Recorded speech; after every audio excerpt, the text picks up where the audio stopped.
বরিশা মাচণ্ডী নিরঞ্জন যাত্রা 2025। এটা একটা 233 বছরের পুরনো ঐতিহ্য, যেটার জন্য আমরা সব বরিশাবাসী প্রচণ্ড গর্বিত। ছোটো থেকে দেখে আসছি এই নিরঞ্জন যাত্রায় অনেক লোকে, অনেক মানুষ অনেক রকমভাবে নিজেদেরকে ডিসগাইজ করে। যেমন ধরো কেউ ভোলে বাবা সাজছে, কেউ আঘড়ি বাবা সাজছে, সেজে রাস্তায় নাচছে। যেমন দেখতে পাবে এখানে যে রাস্তায় নাচতে নাচতে যাচ্ছে, ডামরু বাজাতে বাজাতে ভোলে বাবা ডামরু বাজাতে বাজাতে যাচ্ছে। আর সেইটা দেখার জন্য প্রচুর ভিড় হয়। এই নিরঞ্জন যাত্রা দেখার জন্য প্রচুর ভিড় হয়।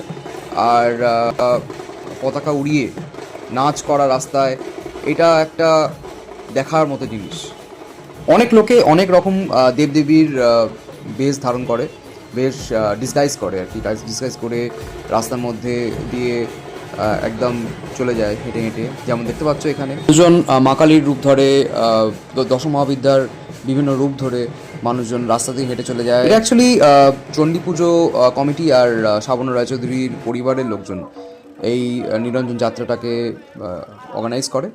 যেমন দেখতে পাচ্ছ এখানে শ্রাবণ রায়চৌধুরী বাড়ির অনেক মানুষজন এখানে মিলিত হয়েছেন। আমাদের বরিশার খুব সম্ভ্রান্ত একটা পরিবার হচ্ছে শ্রাবণ রায়চৌধুরী পরিবার। আর মা যখন নিরঞ্জন যাত্রায় চলে যান তখন সেই মেলাটাকে বলে হচ্ছে ভাঙা মেলা। কিন্তু ভাঙা মেলাতেও প্রচুর প্রচুর লোকজন জমায়েত হয়, যেমন লোকজন খাচ্ছে দেখতে পাচ্ছ। প্রচুর লোকে প্রচুর প্রচুর জিনিসপত্র কেনে। Follow for more.